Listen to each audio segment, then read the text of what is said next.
লাভ বার্নপুর লেখা selfie zone তৈরিতে বাধা ইসকোর।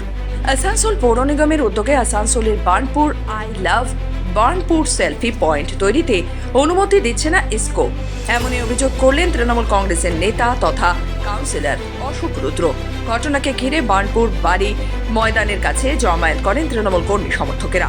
পাশাপাশি আসানসোল পৌর নিগমের কাউন্সিলর তথা তৃণমূল নেতা অশোক রুদ্রর অভিযোগ, পৌর নিগমের উদ্যোগে আমরা বার্নপুরে যে কোনো উন্নয়নের কাজ করলে ইসকো তার সিকিউরিটি পাঠিয়ে বা ফোর্স পাঠিয়ে সে কাজ বন্ধ করে দিচ্ছে।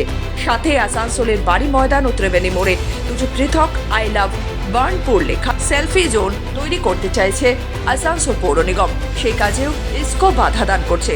সেলফি পয়েন্ট তৈরিতে ইসকোর আধিকারিকদের দাবি, সেলফি পয়েন্ট তৈরি করতে হলে তাদের কাছে অনুমতি নিতেই হবে।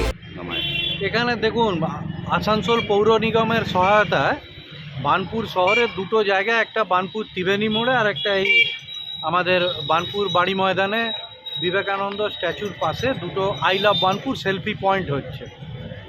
এবার আমাদের বলতেও খুব খারাপ লাগছে যে যখনই আমরা বার্নপুরের উন্নয়নমূলক কোনো কাজ করছি, ইসকো তখন তার সিকিউরিটি, তার ফোর্স পাঠিয়ে সেই কাজকে বন্ধ করে দিচ্ছে এবং তাদের বক্তব্য হচ্ছে যে আমাদের থেকে আপনাদিকে পারমিশন নিতে হবে, তারপরে কাজ করবেন।